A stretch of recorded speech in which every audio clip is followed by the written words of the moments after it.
दोस्तों अप्रैल से एक तो नया वित्त वर्ष शुरू होने जा रहा आज से ही 31 मार्च तक पिछले वाला फाइनेंशियल ईयर समाप्त हो चुका है और आज से वित्त वर्ष 2025 की शुरुआत हो चुकी है। और ये नया वित्त वर्ष भारत के फाइनेंशियल इकोनॉमी मार्केट ग्रोथ को लेकर काफी महत्वपूर्ण साबित होगा, क्योंकि इस बार लोकसभा चुनाव भी संपन्न होने वाले हैं, नई सरकारें बनेगी तो कुछ बड़े बदलाव हमें देखने को मिलेंगे। आज देश के प्रधानमंत्री नरेंद्र मोदी मुंबई भी जा रहे हैं, आरबीआई के एक खास कार्यक्रम में भी शामिल होंगे, क्योंकि आज से ठीक 90 साल पहले आरबीआई भारतीय रिजर्व बैंक की स्थापना हुई थी और आरबीआई भी अब अपने 91वें साल में प्रवेश करने जा रहा। और रिजर्व बैंक के इस स्थापना दिवस के मौके पर पीएम मोदी भी मुंबई में सभा को संबोधित करेंगे। और इस वित्त वर्ष की आरबीआई की पहली बैठक होगी 5 अप्रैल को, एमपीसी मीटिंग। इसमें पॉलिसी रेट पर भी बड़ा फैसला लिया जाएगा। आपके लोन की ईएमआई यानी कि हर महीने की किस्त बढ़ेगी या घटेगी, इस पर भी 5 अप्रैल को आरबीआई का बड़ा फैसला आ जाएगा। इतना ही नहीं, आज 1 अप्रैल 2024 से हमारे देश में कई सारे नियम भी बदलने जा रहे हैं, जिनका सीधा असर आम लोगों पर पड़ने वाला है। क्रेडिट कार्ड से लेकर एनपीएस तक 1 अप्रैल से 10 बड़े बदलाव लागू होने जा रहे हैं। सीधा आपकी जेब पर असर पड़ेगा। 1 अप्रैल से इनकम टैक्स का नया रिजम सिस्टम भी लागू होने जा रहा। पुराने भुगतान भी चुकता करें, अन्यथा आपको ज्यादा टैक्स पे करना पड़ेगा। बीमा पॉलिसी को लेकर भी आज से नियम बदल जाएगा। 1 अप्रैल से सिर्फ इलेक्ट्रॉनिक फॉर्मेट में यानी डिजिटली मिलेगी आपको पॉलिसी डॉक्यूमेंट्स। अच्छा, और देश के सभी कारोबारियों को भी 1 अप्रैल से हर सप्ताह गेहूं भंडार की सूचना देनी होगी। होलसेलर और रिटेलर सभी कारोबारियों के लिए सरकार ने यह आदेश जारी किया है। अगर आपका एचडीएफसी बैंक में खाता है तो 1 अप्रैल को आपको ये सर्विस नहीं मिलेगी। एचडीएफसी बैंक का कहना है कि नया वित्त वर्ष शुरू हो रहा है आज 1 अप्रैल से और इसके चलते एनईएफटी ट्रांजैक्शन सर्विस काम नहीं करेगी, इसलिए आपको आईएमपीएस, आरटीजीएस या यूपीआई यूज करना पड़ेगा। और वैसे भी आज 1 अप्रैल को बैंकों में ओपन तो रहेंगे, लेकिन आम लोगों के लिए कामकाज कम ही हो पाएंगे, क्योंकि बैंक नए वित्त वर्ष की शुरुआत करेंगे तो नई बुक्स वगैरह और नया लेखा जोखा रहेगा। इसके चलते बैंकों में आज शेड्यूल बिजी रहेगा। अच्छा, इसके अलावा देश के आम लोगों के लिए एक राहत की खबर यह है कि हाईवे और एक्सप्रेस वे पर टोल टैक्स नहीं बढ़ेगा। एनएचएआई ने देश भर में टोल टैक्स बढ़ाने का निर्णय वापस ले लिया है। अभी पिछले कुछ दिनों से आपने ये खबरें देखी होगी कि आज की बीती रात यानी कि 31 मार्च की मध्य रात्रि 12 बजे के बाद देश भर के हाईवे एक्सप्रेस वे पर टोल टैक्स बढ़ने वाला था। पहले निर्णय लिया भी था national highway authority of India की तरफ से, लेकिन अब अच्छी खबर यह है कि टोल टैक्स नहीं बढ़ेगा। रविवार देर शाम एनएचएआई मुख्यालय ने टोल टैक्स नहीं बढ़ाने का निर्णय लिया है। हालांकि महंगाई का एक झटका आपको बैंक लोन से लगने वाला है। देखिए, इस बैंक ने ग्राहकों को झटका दिया, अब कर्ज लेना महंगा पड़ेगा। दरअसल बैंक ऑफ इंडिया आज से ही लोन की रेटें महंगी करने जा रहा। बीओआई की तरफ से लोन के लेंडिंग रेट में 10 बेसिस पॉइंट यानी कि 0.10% की बढ़ोतरी करने का फैसला किया है। और इसके अलावा 3 अप्रैल से इंडियन बैंक की भी लोन की ब्याज दरें बढ़ जाएगी। इस बढ़ोतरी के बाद बैंक ऑफ इंडिया की MCLR 9.35 हो जाएगी, जबकि 3 अप्रैल के बाद जो इंडियन बैंक लोन की रेटें बढ़ाएगा उसमें 0.5% की बढ़ोतरी करेगा और ये नई दरें 3 तारीख से लागू हो जाएगी, अभी एक दिन बाद। अच्छा, हिमाचल प्रदेश में रोडवेज बसों में सफर करना भी महंगा पड़ेगा। HRTC की लग्जरी बसों में आज से किराया बढ़ने जा रहा है और 30 सितंबर तक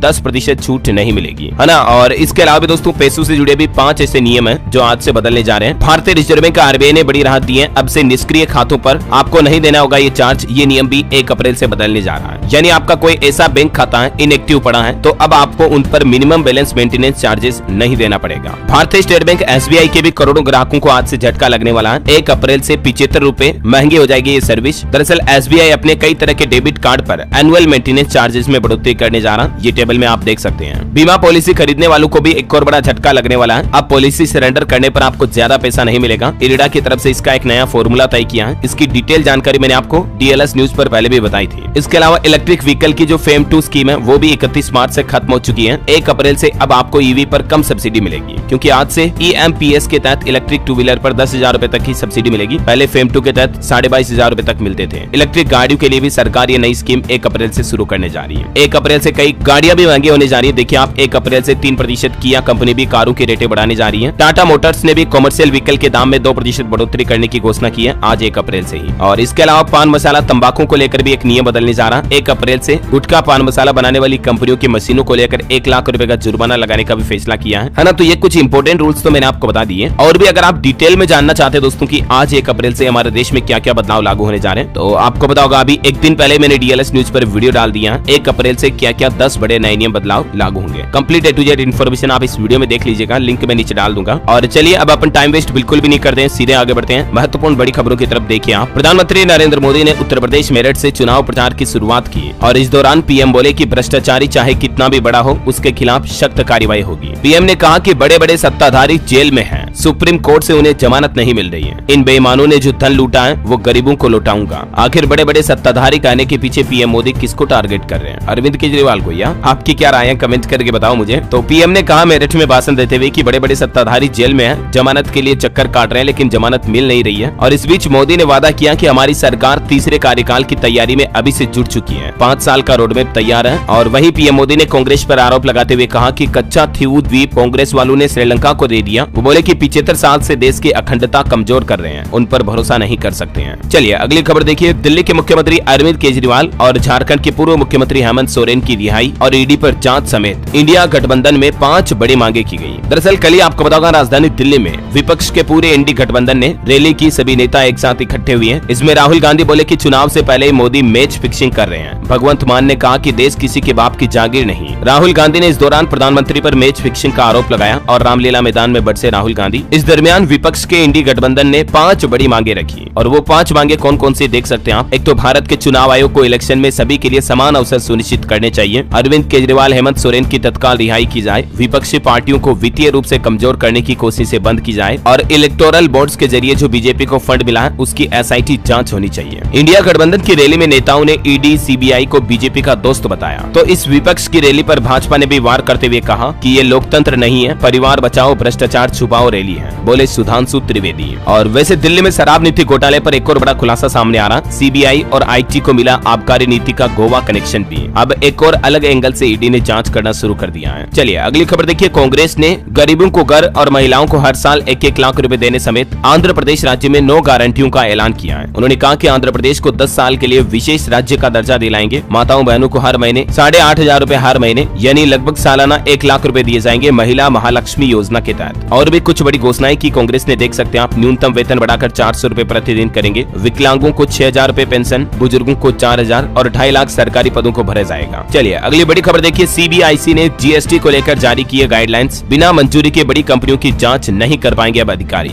जीएसटी के क्षेत्रीय अधिकारियों को अब किसी भी बड़े औद्योगिक घराने या प्रमुख बहुराष्ट्रीय कंपनी के खिलाफ जांच शुरू करने से पहले अपने क्षेत्रीय प्रधान मुख्य आयुक्तों की मंजूरी लेना अनिवार्य होगा, है ना। जीएसटी को लेकर आज से ही ये भी एक नया नियम लागू होने जा रहा। और वहीं देखिए बड़ी खबर, कांग्रेस को 1745 करोड़ का एक नया टैक्स नोटिस जारी किया गया। अभी इससे 2 दिन पहले 1823 करोड़ का नोटिस मिला था कांग्रेस को, आपको बताऊंगा। इस तरह से इनकम टैक्स ने कुल 3567 करोड़ की देनदारी निकाली कांग्रेस की। 2014 से लेकर 2017 के बीच के टाइम पीरियड का ये टैक्स घोटाला कांग्रेस का सामने आ रहा है। और वहीं देखिए बड़ी खबर, हमारी इंडियन आर्मी ने दिखाया दम, तैयार हैं हम। 17वीं कोर का annual air defence firing demonstration हुआ। एयर अटैक का जवाब देने की तैयारी परखी गई। इसे ब्रह्मास्त्र कोर के नाम से भी जाना जाता है। और साइबर फ्रॉड को लेकर बड़ी खबर आ रही कि साइबर फ्रॉड करने वाले 17,000 मोबाइल फोन ब्लॉक किए गए। गूगल के प्रतिनिधियों के साथ बैठक करेगी अब हरियाणा पुलिस भी। ये सिर्फ हरियाणा राज्य का डेटा है। बीते 11 महीनों में हरियाणा सरकार की तरफ से ये सख्त कदम उठाया गया है बढ़ते जा रहे साइबर फ्रॉड को देखते हुए। और वैसे कल केंद्र सरकार ने भी सभी मोबाइल यूजर्स के लिए गाइडलाइन जारी की थी। टेलीकॉम विभाग ने कहा था फोन नंबर बंद करने की धमकी देने वाले कॉल फ्रॉड हैं, इनकी शिकायत करें, है ना। तो सरकार दिनों दिन साइबर क्राइम पर रोक लगाने के लिए नए नए कदम उठा रही है। चलिए अगली खबर है। देश की राष्ट्रपति द्रौपदी मुर्मू ने लाल कृष्ण आडवाणी को घर जाकर भारत रत्न दिया। इस दौरान पीएम मोदी और उपराष्ट्रपति जगदीप धनखड़ भी मौजूद रहे। इससे एक दिन पहले 4 शख्सियतों को और सम्मानित किया गया था भारत रत्न से। तो इस तरह से टोटल 5 हस्तियों को भारत रत्न दिया गया है ना। और वही दोस्तों मौसम समाचार से एक बड़ी भयंकर खबर सामने आ रही। देखिए देश के 4 राज्यों में बेमौसम बारिश और तूफान ने तबाही मचा दी। और पश्चिम बंगाल में तो तूफान इतना भयंकर था कि 5 लोगों की मौत हो गई, 100 से ज्यादा घायल भी हो गए। ये देख सकते हैं इस तूफान के बर्बादी की कुछ तस्वीरें भी। न सिर्फ पश्चिम बंगाल में बल्कि इस तूफान ने देश के 4 राज्यों में तबाही मचाई। तूफान की भयावहता का अंदाजा आप इसी बात से लगा सकते हैं कि असम के गुवाहाटी में तो एक एयरपोर्ट की छत ही उड़ गई। और बंगाल में भी इस चक्रवात तूफान की वजह से आंधी बारिश ओलावृष्टि से 5 लोगों की जो जान चली गई। उसके बाद उत्तर बंगाल पहुंची प्रदेश की मुख्यमंत्री ममता बनर्जी भी। देश के प्रधानमंत्री नरेंद्र मोदी ने भी शोक व्यक्त किया तूफान से हुई जनहानि पर। इस तूफान और बारिश की वजह से इमारतों और फसलों को भारी नुकसान हुआ। तूफान इतनी स्पीड से था कि मात्र 2-3 मिनट में ही कई घर क्षतिग्रस्त हो गए, मुख्यमंत्री ममता बनर्जी बोली। और भी देखिए मौसम का मिजाज बिगड़ा तो अभी देश के 17 राज्यों में बेमौसम और बारिश बर्फबारी की आशंका है। मौसम विभाग की तरफ से चेतावनी जारी की गई है। 17 में से 15 राज्यों में तो येलो अलर्ट है, 2 राज्यों में ऑरेंज अलर्ट है। देखिए कुछ राज्यों के हालात। हरियाणा के 5 जिलों में बारिश का येलो अलर्ट। 4 दिन मौसम खराब रहेगा, 40 किलोमीटर प्रति घंटा की रफ्तार से हवाएं चलेगी। झारखंड में भी राजधानी रांची समेत कई जगहों पर बारिश वज्रपात की संभावना है। देर रात भी राज्य के कई जिलों में बारिश हुई। अगले 3 दिनों में तापमान बढ़ेगा। केरल में देखिए तटीय इलाकों में बाढ़ जैसे हालात चल रहे हैं। घरों और सड़कों पर तक पानी भर गया। मछली पालन से जुड़े लोग भी परेशान हो रहे हैं। और बर्फबारी के हालात देखिए आप, जम्मू कश्मीर के पहाड़ों पर बर्फबारी हो रही, मैदानी इलाकों में बारिश देखी जा रही, कई हाईवेज भी बंद पड़े हैं। हिमाचल प्रदेश में भी बर्फबारी और बारिश के बीच लाहौल में 2 हिमखंड गिरे। रोहतांग में रिकॉर्ड तोड़ हिमपात भी देखा गया। उत्तराखंड में भी बदला मौसम। गंगोत्री में बर्फबारी हुई, तेज हवाओं के साथ हल्की बूंदाबांदी भी देखी गई। और इसी बीच स्काईमेट वेदर की रिपोर्ट के मुताबिक अगले 24 घंटों के दौरान असम, मेघालय, अरुणाचल प्रदेश, मध्य प्रदेश, मध्य महाराष्ट्र, मराठवाड़ा, विदर्भ, छत्तीसगढ़ समेत देश के इन राज्यों में, अरुणाचल प्रदेश, सिक्किम वगैरह में बारिश की गतिविधियां देखने को मिलेगी, है ना। और चलिए मौसम के बाद आगे बढ़ते हैं खबरों में। देखिए बड़ी खबर, उत्तर प्रदेश में मदरसा एक्ट रद्द करने के आदेश को सुप्रीम कोर्ट में चुनौती दी गई और याचिका में कहा कि हाई कोर्ट का आदेश गलत है। अभी हाल ही में इलाहाबाद हाई कोर्ट की लखनऊ पीठ ने आपको पता होगा 22 तारीख को UP board of Madrasa education act 2004 को असंवैधानिक ठहरा दिया था। तो इसके खिलाफ अब सुप्रीम कोर्ट में याचिका लगाई गई है। और वहीं उत्तर प्रदेश में वाराणसी ज्ञानव्यापी मामले पर भी मुस्लिम पक्ष की याचिका पर सुप्रीम कोर्ट में आज 1 अप्रैल को सुनवाई होगी। इस पर भी इलाहाबाद हाई कोर्ट के फैसले को चुनौती दी गई। चलिए अगली खबर देखिए, AI टूल से पता लग पाएगा हृदय रोग से होने वाली मौत का खतरा। ब्रिटिश वैज्ञानिकों ने यह बात का दावा किया है और ये टेक्नोलॉजी अगर सफल रही तो हार्ट अटैक से होने वाली लाखों मौतों को बचाया जा सकेगा। चलिए अगली खबर है, हरियाणा राज्य में कंप्यूटर शिक्षकों और लैब सहायकों का बड़ा अनुबंध का समय हरियाणा कौशल रोजगार निगम के अधीन लाया जाएगा इन्हें। अभी सरकार ने इनका टाइम पीरियड 1 साल तक के लिए बढ़ा दिया है और सभी 4200 कंप्यूटर शिक्षक और लैब सहायकों को हरियाणा कौशल रोजगार निगम के अंतर्गत लाया जाएगा। ये भी हरियाणा सरकार ने शानदार घोषणा की है। 31 मार्च 2025 तक उनको सेवा विस्तार भी दिया गया है। पॉलिटिक्स से जुड़ी कुछ बड़ी खबरें देखिए आप। कांग्रेस में शामिल हुए वाजिद अली डोटासरा ने PCC में ग्रहण कराई सदस्यता। राजस्थान में ये फेरबदल देखा गया। और वहीं उड़ीसा में बीजेपी विधायक सुकांत नायक बीजू भी जनता दल में शामिल हुए। बिहार इलेक्शन से बड़ा अपडेट देखिए, 4 अप्रैल को बिहार आ सकते हैं देश के प्रधानमंत्री नरेंद्र मोदी। जमुई की रैली में शामिल होने की भी उनकी संभावना है। और हरियाणा में लोकसभा चुनाव के बीच बीजेपी का संगठन विस्तार भी देखा गया। एक हरियाणवी मॉडल को प्रदेश प्रवक्ता बनाया बीजेपी ने। 22 प्रदेश कार्यकारिणी सदस्यों समेत 98 नियुक्तियां की टोटल। ये मॉडल निधि शर्मा प्रवेश प्रवक्ता बनी। और उत्तर प्रदेश में एक नया गठबंधन देखा गया, PDM। ओवैसी पल्लवी ने मिलाया हाथ। ओवैसी ने कहा सिर्फ चुनाव तक नहीं रुकना है बल्कि आगे भी इस गठबंधन को जारी रखना है।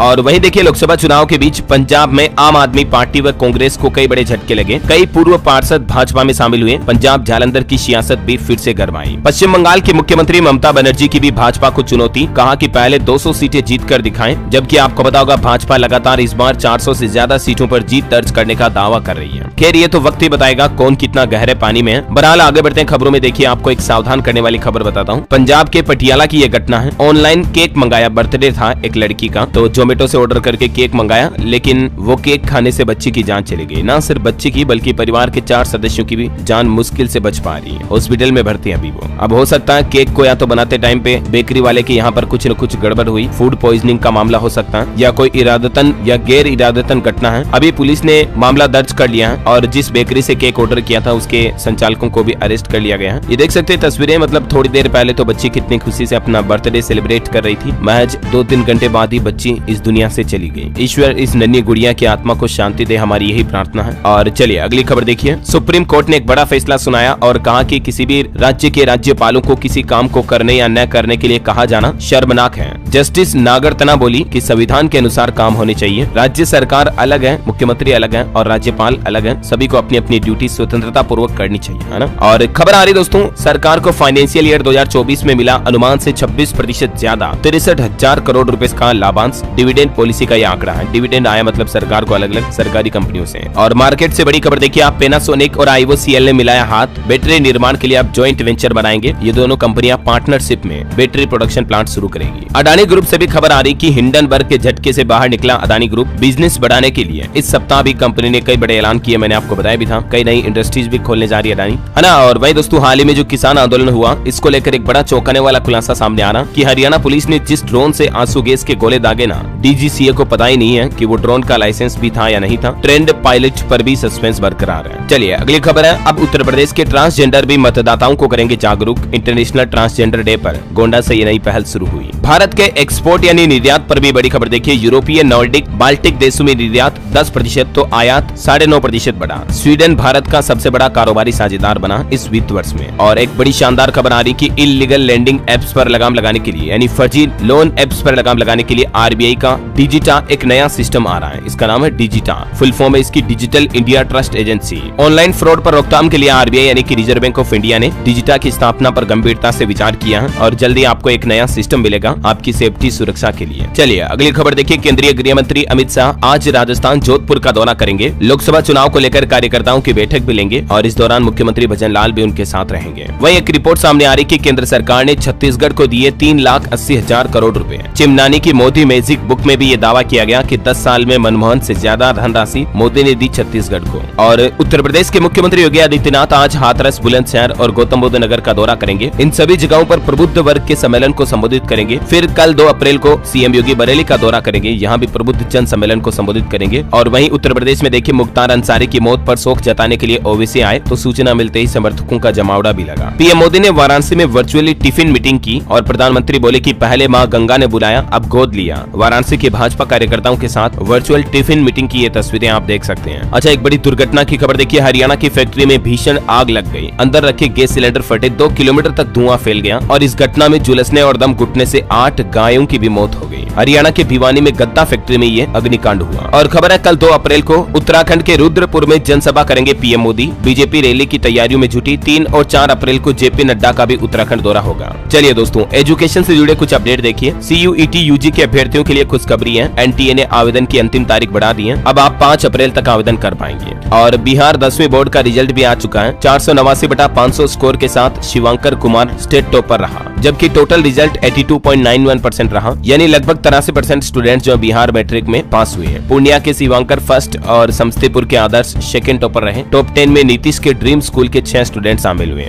बिहार में के पाठक का आदेश, एक नया फरमान भी देखिए। 1 अप्रैल से स्कूलों में बदल जाएगा सब कुछ। शिक्षकों के लिए यह नया फरमान जारी हुआ है क्योंकि नया शैक्षणिक सत्र भी शुरू होने जा रहा है। और इसी बीच शिक्षा विभाग का हर कर्मी किसी न किसी पंचायत में पहुंचकर कम से कम 5 विद्यालयों का निरीक्षण करेंगे। बिहार में यह नया आदेश जारी किया शिक्षा विभाग ने और विद्यालयों का यह निरीक्षण सुबह 9 बजे और फिर शाम 5 बजे होगा। तो बिहार के टीचर्स को भी ये नई जिम्मेदारी मिली है अब। और चलिए दोस्तों, खेल समाचार पर खबर है। आईपीएल का अपडेट देखिए आप। दिल्ली ने जीता सीजन का पहला मैच। वार्नर की 62वीं आईपीएल 50 भी देखने को मिली। वापसी में पंत की भी हाफ सेंचुरी लगी। धोनी ने 3 छक्के जमाए। कल दिल्ली कैपिटल्स और चेन्नई सुपर किंग्स के बीच मैच था, आपको बताऊंगा। इसमें दिल्ली कैपिटल्स ने सीएसके को 20 रन से हराया। आपकी सेहत से जुड़ी एक खबर बताता हूँ, देखिए आप। सहजन 300 से ज्यादा बीमारियों को दूर करता है, खाना पचाने में मददगार है। गठिया और साइटिका में रामबाण इलाज है सहजन का। हालांकि प्रेगनेंसी और पीरियड्स में माताएं बहनें सहजन का सेवन ना करें। सहजन के पत्ते, तने, छाल, फल, फूल, हर तरह का इस पौधे का हर भाग जो है ना हमारी सेहत के लिए जड़ी बूटी की तरह काम करता है। 300 से ज्यादा बीमारियों की दवा है। हालिया वैज्ञानिकों की रिसर्च में भी इस बात का पता चला है। तो सहजन का सेवन करते रहें और शरीर को सेहतमंद बनाएं। अच्छा, अंतर्राष्ट्रीय न्यूज से कुछ अपडेट देखिए। अभी 2-4 दिन पहले आपको पता होगा अमेरिका में एक पुल हादसा हुआ था ना, तो उसमें 5 दिन से जहाज में कुछ भारतीय फंसे हुए हैं। ये शिप भी इस पुल के मलबे के नीचे दबा है। जांच के बाद ही भारतीयों के देश लौटने की उम्मीद है। और खबर आ रही, चीन ने यूएस विजिट के लिए भी एक ट्रेवल एडवाइजरी जारी की और कहा कि हमारे नागरिक अमेरिका में सतर्क रहें, वहां उनकी सुरक्षा को खतरा हो सकता है। इधर पाकिस्तान में भी रेड कॉर्पेट वेलकम बैन हो चुका है। सिर्फ विदेशी मेहमानों के लिए ही इसे बिछाया जाएगा। पीएम शहबाज समेत कैबिनेट मंत्री सैलरी भी नहीं लेंगे पाकिस्तान में। ओके, और अंत में आज के राशिफल पर नजर डालते हैं। देखिए, मिथुन कर्क राशि वालों की नौकरी में तरक्की के योग बनेंगे। मेष और सिंह राशि के लोगों को सितारों का साथ मिलेगा। इस महीने की पहली तारीख 1 अप्रैल नए वित्त वर्ष से कई राशियों का राशिफल अच्छा बदलने वाला है। 1 अप्रैल को कन्या राशि के लोग पुरानी बातें भूलकर आगे बढ़ें। तुला राशि के लोग काम करते समय लापरवाही बिल्कुल ना करें। ओके, और दोस्तों आप मुझे कमेंट करके बताइए कि भारत की वर्तमान वित्त मंत्री निर्मला सीतारमण का ये कौन सा कार्यकाल चल रहा है अभी, 2रा, 3रा, 4था, 5वां, कौन सा, कमेंट करके बताइए। सही